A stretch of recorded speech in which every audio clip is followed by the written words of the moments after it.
இந்து சாஸ்திரங்களில் அசுரர்களின் சிற்பக்கலை வல்லுநராக மயன் என்பவரை பற்றி சொல்லப்படுகிறது. இவரை மாயாசுரன் என்று சொல்வதும் உண்டு. இந்த அசுரர் குல சிற்பி மயனின் ஒரே மகள்தான் மண்டோதர. இவரது பெயர் மந்தோதரி என்றுதான் முதலில் அழைக்கப்பட்டதாம். சிவன் பால் கொண்ட பேரன்பினால் தன் மகளையும் சிவஞாமத்தினால் அனைவரும் உச்சரிக்க வேண்டும் என்பதால் மந்தோதரி என்று பெயர் வைத்தானாம் மயன். ஆனால் வரலாற்று ஆசிரியர்கள் மந்தோதரி என்றால் மெல்லிடையாள் என்று கருத்து சொல்கின்றனர். பிற்காலத்தில் சிறந்த சிவபக்தியாக திகழ்ந்த மண்டோதரி அழகியாகவும் செல்வ வளம் பொருந்தியவளாகவும் வளர்க்கப்பட்டாள். தனக்காக ஒரு நகரத்தை நிர்மாணிக்கும் பொருட்டு மயனை சந்திக்க வந்தான் ராவணன். அங்கே மண்டோதரியை கண்டதும் அவள் அழகில் மயங்கினான். அவ்வளவு பெரிய பேரழகியை தன்னுடைய மனைவியாக அடைய விருப்பப்பட்டு மயனிடம் தன் விருப்பத்தை கூறினான். மயனும் அதற்கு மகிழ்ச்சியுடன் சம்மதம் தெரிவித்தார். ஏனெனில் ராவணனுடைய பராக்கிரமம் உலகறிந்த ஒன்றாக இருந்தது. ராவணன் வீரமிக்க அரசனாக மட்டுமல்லாமல் சிறந்த சிவபக்தராகவும் இருந்தான். அதுபோல மயனும் சிறந்த சிவபக்தன். சிவாய நம என்ற மந்திரத்தை தினமும் உச்சரிப்பவன். ஆகையால் உடனே சம்மதம் தெரிவித்து விட்டார். ஆனால் மரபு வழி கதைகளில் ராவணன் ஒருமுறை காட்டுக்கு வேட்டையாடச் சென்றபோது வேட்டையை முடித்து சிறிது ஓய்வெடுத்தானாம். அப்போது இசை பிரியரான ராவணன் வீணையை மீட்டி பாடிய சிவகீதம் வீணையின் சப்த நாளங்களோடு சேர்ந்து மண்டோதரியின் செவி வழியில் புகுந்தது. காமன் விடு தூதாக கன்னி மனதை பறித்து காதல் வயப்பட வைத்து விட்டது எனவும் அவள் உடனே, தந்தையே, இந்த இன்னிசை நாதம் எங்கே இருந்து வருகிறது என கேட்டாளாம். இசை வந்த திசை நோக்கி சென்ற மயன் அங்கே ராவணனை கண்டு அழைத்து வந்தாராம். மண்டோதரியின் அழகில் மயங்கிய ராவணன் மயனிடம் தன் விருப்பத்தை சொன்னானாம். ஏற்கனவே ராவணனை நன்கு அறிந்த மயன் இந்த திருமணத்திற்கு உடனே சம்மதம் தெரிவித்து மண்டோதரியை ராவணனுக்கு மணமுடித்து வைத்தார் என்று சொல்லப்படுகிறது. இருவருமே சிவபக்தர்களாகவும் இசையை ரசிப்பவர்கள் ஆகவும் இனிமையாக வாழ்ந்து வந்தார்கள். பதி விரதத்திற்காக பெயர் பெற்ற மண்டோதரி தன்னுடைய கணவன் மேல் மிகவும் பக்தி கொண்டவளாக இருந்தாள். இவளுடைய பதி விரதத்தின் காரணமாக அதனால் அசுரகுணம் கொண்ட ராவணன் பல்வேறு தவறான செயல்களை செய்த போதிலும் அதற்கான தண்டனைகளிலிருந்து காப்பாற்றப்பட்டான். அந்த சமயத்தில் ராவணனுக்கு மண்டோதரியை தவிர வேறு சில மனைவிகளும் இருந்தார்கள். ஆனாலும் அவன் மண்டோதரியிடமே அதிக அன்பும் பாசமுமாயிருந்தான். இப்படி இருக்கையில் தன்னுடைய மனைவி அல்லாத வேறு ஒரு பெண்ணிடம் ராவணன் மையல் கொண்டான். அவள் பெயர் தேவதி. இதையெல்லாம் தெரிந்து கொண்ட மண்டோதரி அவனை நல்வழிப்படுத்த பல அறிவுரைகளை எடுத்து கூறினாள். அப்பொழுதும் ராவணனுக்கு உண்மையானவளாகவும் நம்பிக்கைக்கு உரியவளாகவும் இருந்தாள் மண்டோதரி. இந்த வேதவதிதான் ராவணனுடைய அழிவுக்கு காரணமாக இருந்தாள் என கூறப்படுகிறது. யார் இந்த வேதவதி? பிருகுஸ்பதியின் புத்திரரான பிரம்ம ரிஷி குஷத்வஜரின் குஷத்துவ முனிவர் வேதம் ஓதிக்கொண்டிருக்கும் சமயத்தில் குழந்தை பிறந்தால் அவளுக்கு வேதவதி என்று பெயரிட்டு வளர்த்தார். அவள் வளர்ந்து பருவமடைந்த போது அவளது அழகில் மயங்கி தேவர்கள், அசுரர்கள் முதலானோர் அவளை மணந்து கொள்ள விரும்பி சம்பு என்னும் அரக்கன் தன் விருப்பத்தை முனிவரிடம் தெரிவித்தான். முனிவர் அவனுக்கு பெண் தர மறுத்ததால் இரவில் தூங்கிக் கொண்டிருந்த முனிவரை கொன்றுவிட்டான் சம்பு. இதனால் துக்கப்பட்டு வேததியின் தாயார் முனிவருடன் சிதை ஏறிவிட்டார். தனது தந்தையின் ஆசையை நிறைவேற்ற வேண்டி ஸ்ரீ நாராயணரை நோக்கி தவம் புரிந்து கொண்டிருந்தாள் வேதவதி. அப்போது திக் விஜயம் மேற்கொண்ட ராவணன் காட்டில் தவம் செய்து வந்த வேதவதியை கண்டு அவள் அழகில் மயங்கி அவளை மணந்து கொள்ள ஆசைப்பட்டாள். அவள் அதற்கு சம்மதிக்கவில்லை. ஆனால் ராவணன் அவளை வலிய தீண்டினான். அப்போது வேதவதியோ தான் விஷ்ணுவை மணாளனாக அடைய தவம் செய்கிறேன், என்னை தீண்டாமல் விலகி செல்வாயாக என சாந்தமுடன் கூறினாள். மதிமயங்கியிருந்த ராவணன், யார் அந்த விஷ்ணு என்று ஏளனமாக கூறியவாறே வேதவதியின் கூந்தலை பிடித்து தூக்கினான் ராவணன். அப்போது வேதவதி தன் கையை தூக்கி அதை வாளாக மாற்றி தன் கூந்தலை அரித்து கொண்டு தீயை மூட்டி, நான் இனியும் உயிர்வாக ஆசைப்படவில்லை. பெண்ணான என்னால் உன்னை கொல்ல முடியாது. நான் சாபமிட்டால் என் தபோ வலிமையை இயக்க வேண்டியிருக்கும். ஆகவே அக்னியில் புகுந்து என் தவமலையால் அயோஜினியாக, அதாவது கர்ப்பத்தில் பிறக்காதவளாக மீண்டும் வருவேன் என்று கூறி அக்னியில் புகுந்தாள். பின்னர் மீண்டும் ஒரு தாமரை மலரில் அழகிய பெண் குழந்தையாய் அவதரித்தாள். அவளை தன் அரண்மனைக்கு கொண்டு வந்து தனது மந்திரியிடம் காண்பித்தான் ராவணன். அவளது சாமுத்திரிகா லட்சணத்தை கூர்ந்து கவனித்த மந்திரி, இவள் இங்கு இருந்தால் உன் அழிவுக்கு காரணமானவள் என்று கூறினாள். இதனால் ராவணன் அவளை கடலில் தூக்கிச் சென்றான். கரையை நோக்கி வந்த அவள் ஒரு யாக பூமியை அடைந்தாள். அங்கு ஜனமகராஜன் உழும்போது பூமியிலிருந்து அவள் வெளிப்பட்டாள். உழு சாணத்திலிருந்து சீதை வெளிவந்ததால் சீதை என்ற நாமகரத்துடன் வளர்ந்தாள். ராமனை மனம் புரிந்தால் கிருதாயுதத்தில் வேததியாய் இருந்து திரேதாயுதத்தில் சீதையாக வெளிப்பட்ட சீதைதான் ராவணனை கொல்ல அவதாரம் எடுத்து இருக்கிறாள் என மண்டோதரி ராவணனை எச்சரித்தாள். இதைவிட சுவாரஸ்யம் என்னன்னா, சீதாதேவியின் தாய் மண்டோதரியா? இப்படியும் சில மறுபுவை கதைகள் உண்டு. வால்மீகி ராமாயணத்தில் மண்டோதரியை சீதையின் தாயாக எந்த இடத்திலும் குறிப்பிடப்படவில்லை. ஆனால் அதன் பிறகு வந்த சில இராமாயண படைப்புகளில் மண்டோதரியை சீதையின் தாயாகவோ அல்லது சீதையின் பிறப்பிற்கு காரணமான பெண்ணாகவோ குறிப்பிடப்பட்டுள்ளது. அதில் ராவணனின் அரண்மனையில் ராவணனால் கொல்லப்பட்ட முனிவர்களின் இரத்தத்தை ஒரு பெரிய பானையில் சேகரித்து வைத்திருந்தார்களாம். அதே சமயம் கிருட் சமடா என்ற முனிவர் லட்சுமி தேவி தன்னுடைய மகளாக பிறக்க வேண்டும் என்று தவம் செய்து கொண்டிருந்தார். அவர் தர்பபை புல்லின் பாலை தன்னுடைய மந்திரங்களிலால் சுத்திகரித்து வைத்திருந்தார். லட்சுமி தேவி அதில் வாசம் செய்வாள் என முனிவரது நம்பிக்கை.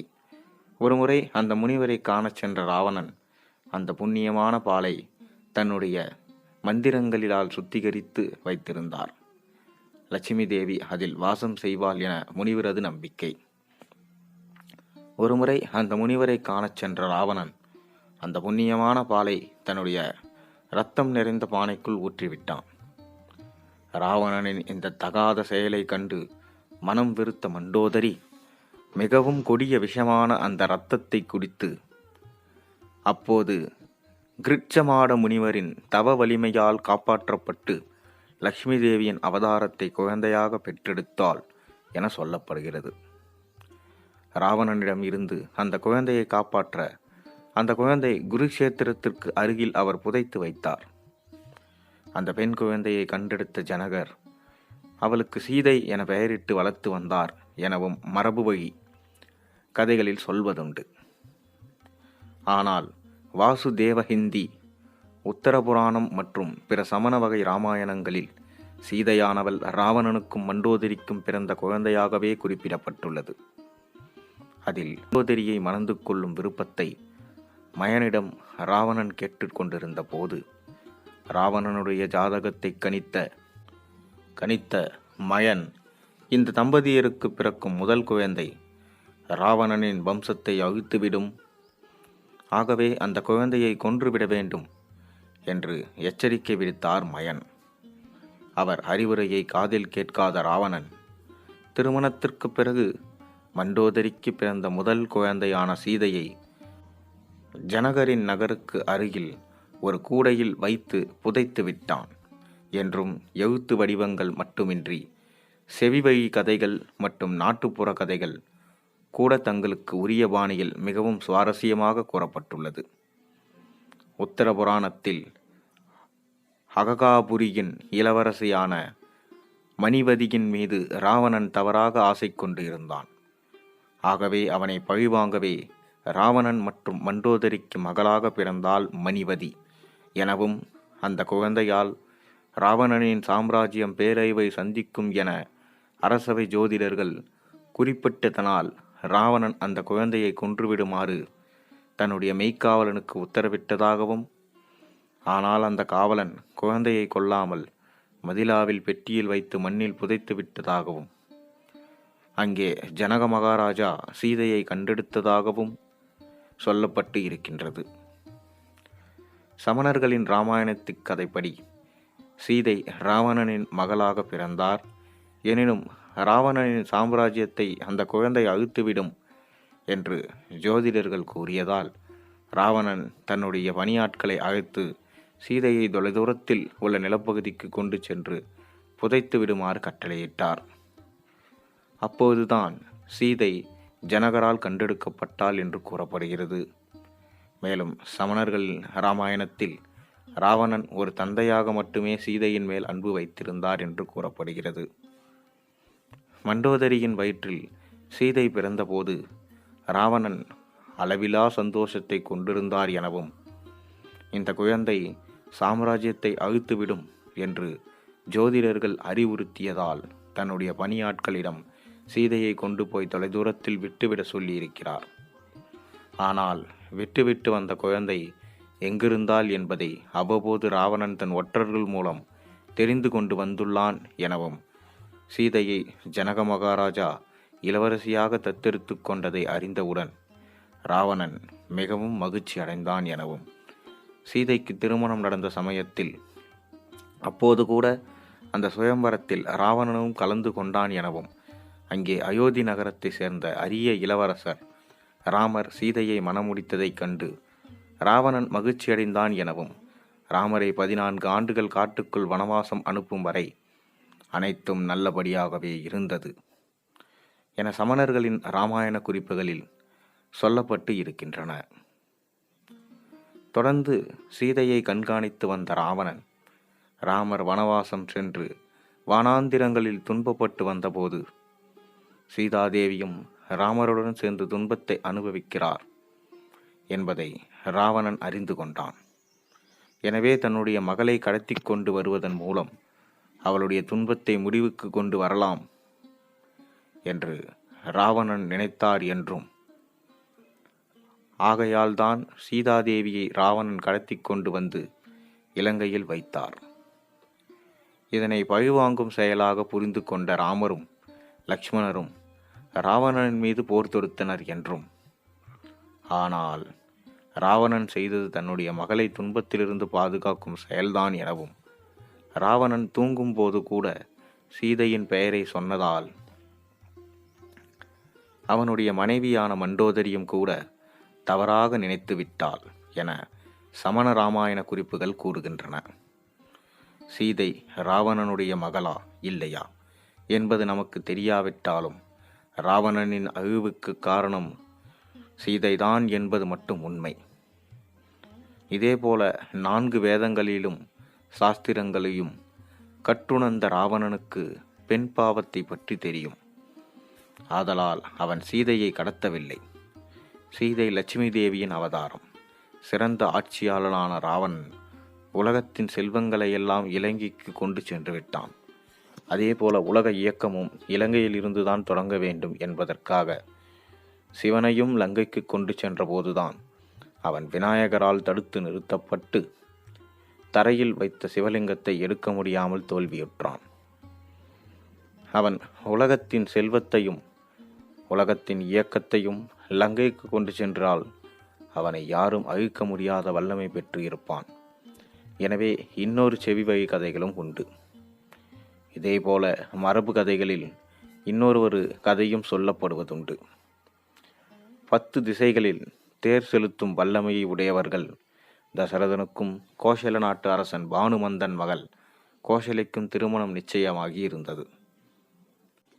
நிச்சயம் செய்தவர் நம்முடைய கலகமுனி நாரதர். நாரதர் வந்தாலே கலகமும் வரும் என்பது எல்லோருக்கும் தெரிஞ்ச விஷயம். இங்கும் அதுபோலவே நாரதர் திருமணத்தை நிச்சயம் செய்துவிட்டு ராவணனிடம் வந்து, இந்த திருமணம் நடந்தால் கோசலைக்கு பிறக்கும் அதே வேளை கோசல நாடு சென்று ராவணனால் இந்த திருமணம் நிறுத்தப்படலாம் என்று பத்த வைத்துவிட்டு போகிறார். உடனே தசரதன் 10 கிரீடத்துக்கு அரசனான ராவணனோடு போர் புரிந்து வெற்றி பெற முடியாது என கோசல நாட்டில் திருமணத்தை வைக்காமல் கடல் நடுவில் யாருக்கும் தெரியாமல் திருமணத்தை நடத்துகிறார். கோசலையே தேடி ராவணன் கோசல நாடு சென்று அங்கும் கோசலை இல்லாதது கண்டு தன் நாடு திரும்பினான். வரும் வகையில் கடல் நடுவில் ஒரு நகரத்தில் கோசலை இருப்பதை காண்கிறான். பெண்களை வீரர்கள் தாக்கக்கூடாது என்பதால் உயிருடனே கடத்தி வருகிறான். தன் தேசம் வந்ததும் அவளை கொலை செய்யும்படி கட்டளை இடுகின்றான்.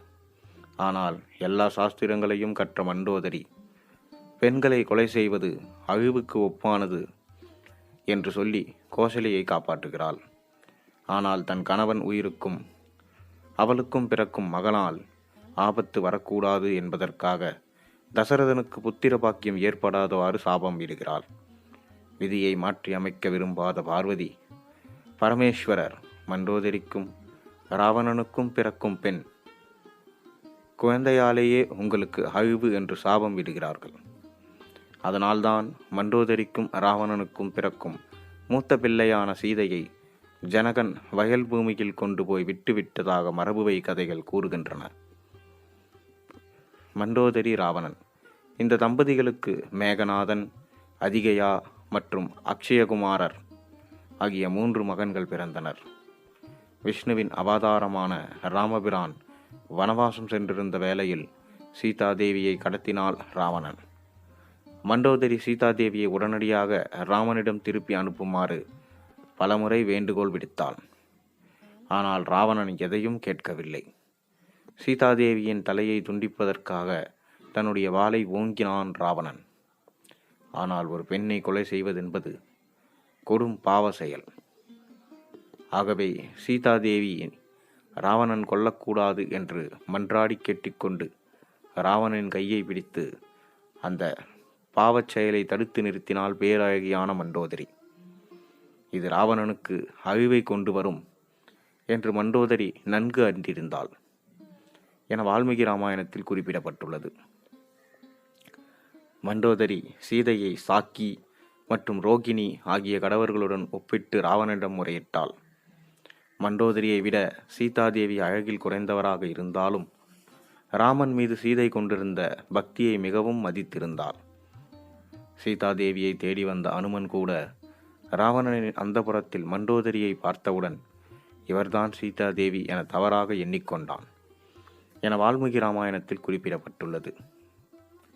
அமைதியான முறையில் சீதையை திரும்பப் பெறச் செய்த முயற்சிகள் அனைத்தும் தோல்வியில் முடிந்த பின்னர் ராமர் இலங்கையின் மீது போர் தொடுத்ததை அறிவித்தார். ராவணனுடனான இறுதி போருக்கு முன்னர் கூட மண்டோதரி ராவணனிடம் சீதாதேவியை திரும்ப அனுப்புமாறு கேட்டுக்கொண்டாள். ஆனால் அந்த முயற்சியும் தோல்வியடைந்தது. இறுதியாக தன்னுடைய கணவனுக்கு உண்மையுள்ள மனைவியாக இறுதிக்கட்ட போரில் ராவணனுக்கு துணை நின்றாள். மேலும் இந்திரனை வென்று இந்திரஜித் என்ற பட்டத்துடன் இருந்த தன் மகன் மேகநாதனையும் கூட ராமருடன் சண்டையிட வேண்டாம் என்று கேட்டுக்கொண்டாள். மேலும் வால்மீகி ராமாயணத்தில் யுத்தகாண்டத்தில் மண்டோதரியின் அழிவு சொல்லப்பட்டிருக்கிறது. ராவணனுடைய அனைத்து மகன்களும் வீரர்களும் போரில் இறந்துவிட்ட பின்னர் தன்னுடைய வெற்றியை உறுதி செய்யும்படியாக ஒரு அக்னி யாகத்தை நடத்த விரும்பினான் ராவணன். இதறிந்த ராமர் உடனே அனுமனையும் வானர இளவரசரான அங்கதனையும் கொண்ட வானர வீரர்களின் படைகளை அனுப்பி அந்த யாகத்தை கலைக்க ஆணையிட்டார்.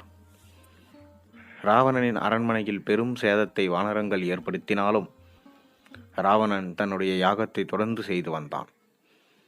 இந்த சமயத்தில் அங்கதன் மண்டோதரியின் தலைமுடியை பற்றி அவளை ராவணன் முன்வந்து இழுத்து வந்தான். மண்டோதரி தன்னை காப்பாற்றும்படியும் இதே செயலைதான் ராவணன் ராமனின் மனைவிக்கு செய்து கொண்டிருப்பதையும் நினைவு. இதனால் கோபமுற்ற ராவணன் தன்னுடைய யாகத்தை நிறுத்திவிட்டு அங்கதனுடன் சண்டையிடுவதற்காக தன்னுடைய வாளால் பாய்ந்தான். பலம் பொருந்திய ராவணனை யார் எதிர்க்க முடியும்? எனினும் வந்த காரியத்தை முடித்துவிட்ட திருப்தியுடன் மண்டோதரியை விட்டுவிட்டு அங்கதன் தப்பிச் சென்றான். மண்டோதரி மீண்டும் சீதையை ராமனிடம் சேர்ப்பிக்கும்படி கேட்டாள். அப்போது ராவணன் மறுத்துவிட்டான். மண்டோதரி கணவனுடைய நன்மைக்காக இயக்கக்கூடாதவற்றையெல்லாம் வாழ்வில் இயக்கிறாள். சீதையை தேடி வந்த அனுமன் கையால் தன் ஆசை மகன் அக்ஷயகுமாரன் இறந்தபோது கூட ராவணன் மேல் அவள் கோபம் கொள்ளவில்லை. இந்திரனை வென்று சிறைபிடித்து வந்த தன் வீரமகன் இந்திரஜித் லக்ஷ்மணனால் கொல்லப்பட்ட போது கூட அவள் ராவணன் மீது கோபம் கொள்ளவில்லை.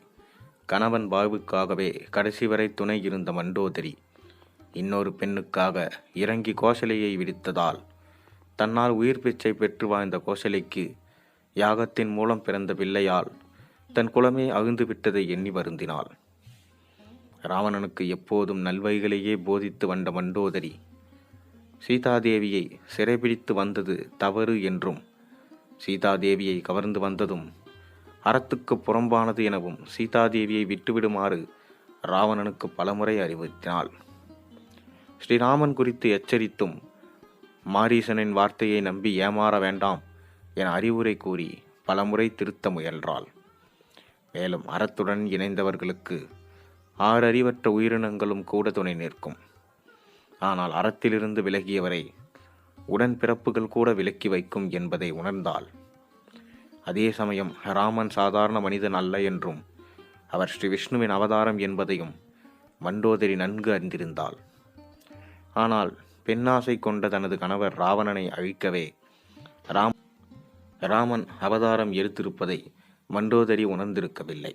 ராவணனுக்கும் ராமனுக்கும் நிகழ்ந்த யுத்தத்தில் ராமபாணம் பாய்ந்து ராவணன் மண்ணில் விழுந்ததும் தனது கணவரின் உடல் மேல் விழுந்து கதறி அழுதாள். பலவாறு புலம்பி அழுதும் ஏக்கம் கொண்டு எழுந்து பொன் அலிகலன்கள் பொருந்தியிருக்கும் ராவணனின் மார்பை தன்னுடைய தளிர் போன்ற கைகளால் தழுவி அவன் மீது விழுந்து உயிர் நீத்தாள் மண்டோதரி. எண்ணற்ற சிறந்த நற்குணங்கள் கொண்டிருந்தாலும் தனது கணவரின் தீய குணத்தால் மிக துயரமுடிவை அடைந்தாள்.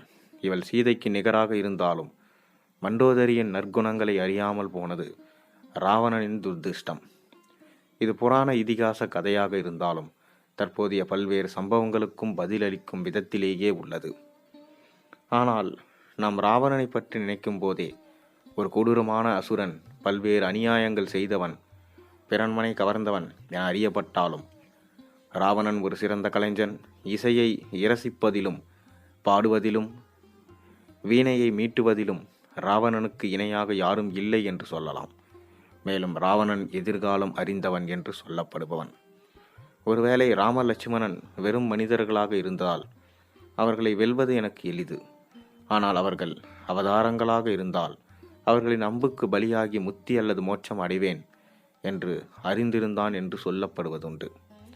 ராவணனுக்கு உண்மையிலேயே 10 தலைகள் கிடையாது. ராவணனின் தந்தை வைஷ்ரவ மகரிஷி ஓர் அணிகலனை ராவணனுக்கு பரிசளித்தார். அது அணியும் போது ஒளியின் எதிரொலியாக 10 தலைகள் உள்ளது போல தெரியுமாம். உண்மையில் ராவணனுக்கு எண்ணற்ற தலைகள் இருக்கிறது என்பதை போன்ற தோற்றத்திற்கு இதுதான் காரணம் என செவிவகி கதைகளில் சொல்லப்படுவதுண்டு.